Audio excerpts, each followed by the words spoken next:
Hey guys, Malzo here.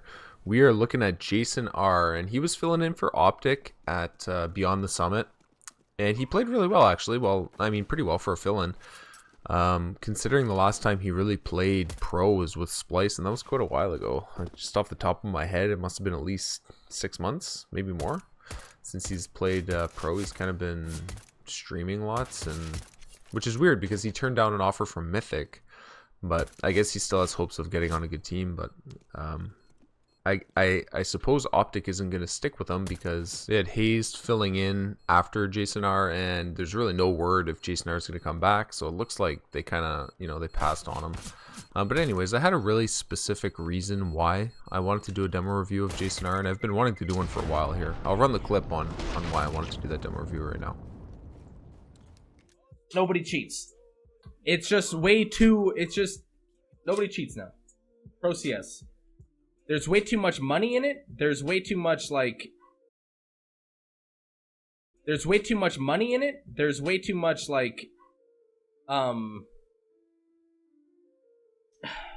It's not easy to fucking cheat on LAN. It's like hard as fuck for sure. I don't know. But whatever. Sorry, but this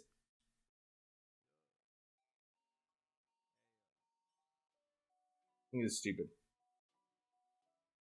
Wouldn't a large amount of money be more incentive to cheat? No. No. Alright, so there's nobody cheating in Pro CS because there's too much money involved in the scene. What an innocent thing to say, but I don't know if he, I thought maybe he just misspoke and maybe he meant because there's too much money, maybe tournament providers, their anti-cheat must be amazing because there's so much money into it, but he goes on to clarify afterwards when somebody says, in chat, wouldn't that be more incentive to cheat? He says no, so his train of thought is that these players want to earn that money so badly that they would never cheat because they don't want to risk getting banned. And I'm not mad that he thinks the pro scene is clean. I have no issue with that. I'm just disappointed that his reasoning is so poor. At least if I say myself, say I'm somebody that thinks the pro scene is clean, at least my reasoning would be logical. I wouldn't say there's no pro cheating because there's too much money involved. I would say, because nobody got banned, there's good admin oversight, etc., etc., anti-cheat this, whatever. I definitely would not think that the pro scene is clean because there's just too much money involved. And I don't know, maybe this can be chalked up just to him misspeaking on Twitch, he is streaming, everything gets recorded, right? So you're bound to say dumb shit eventually, right? So maybe it can kind of be chalked up to that. I don't know. But I'm sure, I hope that, if he rethinks that statement, he would kind of rephrase it a little bit more to just at least logically make some sense. He actually kind of talked a little bit more in that when on that stream, saying how he thought Flush'em might have cheated, but he didn't play back then, so he's not sure, or he didn't play pro back then. I don't know, I just don't understand how people can make the jump to saying, Flush had cheated, but now for sure it's clean. It just doesn't make sense. How can you say it's clean now if somebody was cheating back then? There was still admin oversight back then, and still had an ESEA anti-cheat back then. Part of Jason's reasoning why there's no cheating now is just because of how hard it would be to do on LAN. And I think it's dangerous to be of the mindset just because you don't understand how something is happening, therefore it must be impossible because it's really hard to do. Look at the one cheat that got caught for Kaylee, was installing it with the workshop, so Kaylee didn't even have to do anything. He just logged in on Steam, his Steam account automatically grabbed his workshop maps when he logged in, and the cheat was installed when the workshop map got installed. He didn't have to do anything. There was zero interaction required by Kaylee for that to happen, and it would be completely invisible to any admin oversight. So to say that it's really hard to cheat on LAN is 100% false, right? Because the only pro cheat that we know of was that's really sophisticated. It required zero interaction by the player, and it would just automatically get applied, right? So to say that it's hard to do is just being uninformed, in my opinion. And to think that there aren't other methods similar to the workshop method that can very transparently install cheats and stuff, I think that'd be really naive to think that as well, you know, to say that, hey, the workshop method, they caught that, there must not be any other way to install cheats because they caught the workshop method. That's, you do not want to have that train of thought, obviously, right? You have to think with an open mindset and say there's probably something out there that just people don't know about, right? And maybe they'll catch it, maybe they won't, right? When that clip of Jason came out saying how he thought there was too much money in CS, that's why there's no cheating. There were some people that were saying, you know, maybe he's saying that because he cheats, etc. I really don't think that's necessarily true. You know, he's a young guy. I think it's perfectly normal to think that the world is pure and stuff like that, and there's nobody cheating, and not to have an ulterior motive as to why you're saying that, right?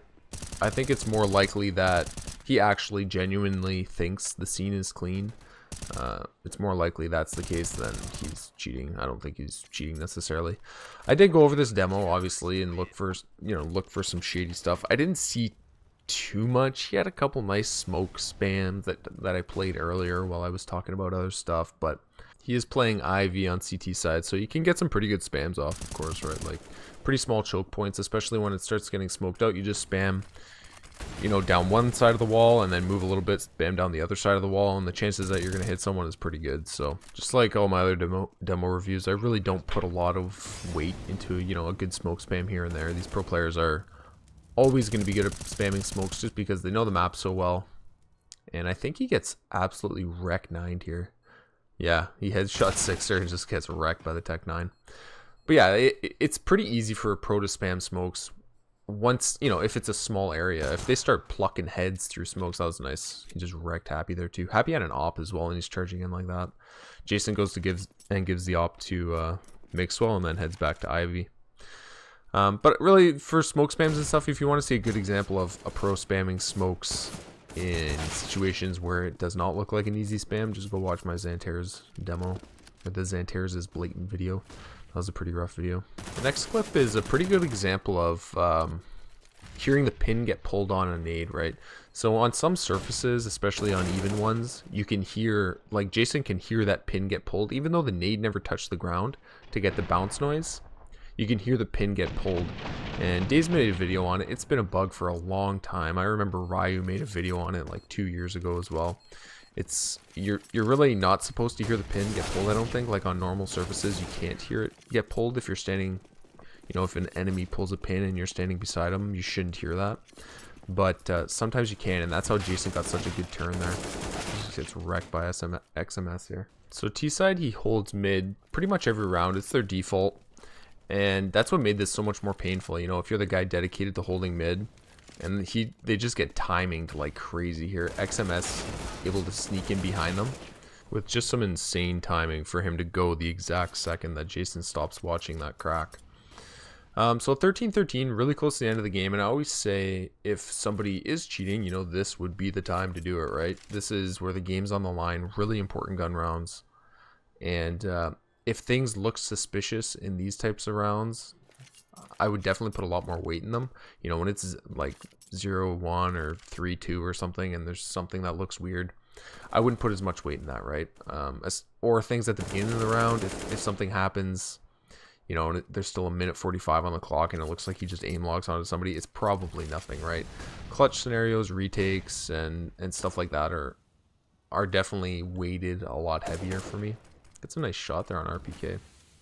It's a pretty nice outside take. It's like a loose outside take that you could tell they just went off that pick by Jason, basically. It's not an execute or anything. They only have like a smoke here and there.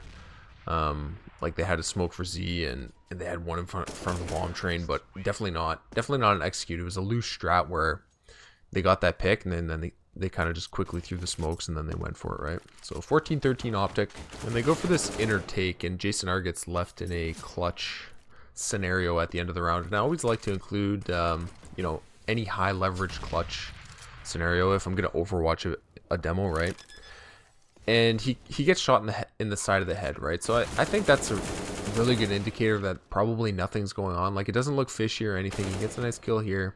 He's pretty sure where XMS is, but he gets shot in the side of the head. And I think it's one of those rounds where if I was cheating, it's like, okay, I gotta win this round, you know, like if we don't win this round, we're dead. So it's a 1v1. I'm just gonna do my thing a little bit here, but it looked really clean from Jason, and I think those types of rounds are really good indicators that probably nothing's going on. I know some people think, oh well, they're not going to cheat all the time, or if there's only 2 guys left, they wouldn't cheat because then they're going to be caught on the observer feed or something like that. And, I mean, that's some pretty next level thinking, I think. And if that's going on all the time, where nobody ever cheats in 1v1s, whatever, hats off to you. I guess you beat the system, but it really is, like we saw with Flush in 2014, right? Like, that guy used to be retarded on clutches. It used to always get mental when he was clutching around. Just weird shit would happen, right? So I don't think it's crazy to think that that would carry over to other players if other players are cheating, right? So if somebody's left in a 1v1 and it's 14-13 and it looks clean, I'm a happy guy, right? So that makes me happy. Anyways, I hope you guys enjoyed this demo review. Let me know what you think of it, and I'll see you next time. Bye.